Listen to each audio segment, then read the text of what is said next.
Vamos colocar a caixinha dos passarinhos.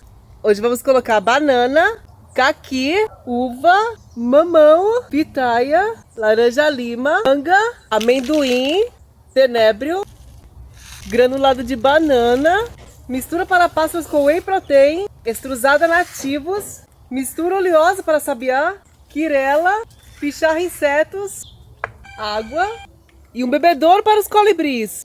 Agora eu vou deixar a câmera aqui para gente ver os passarinhos que vão aparecer nessa caixinha.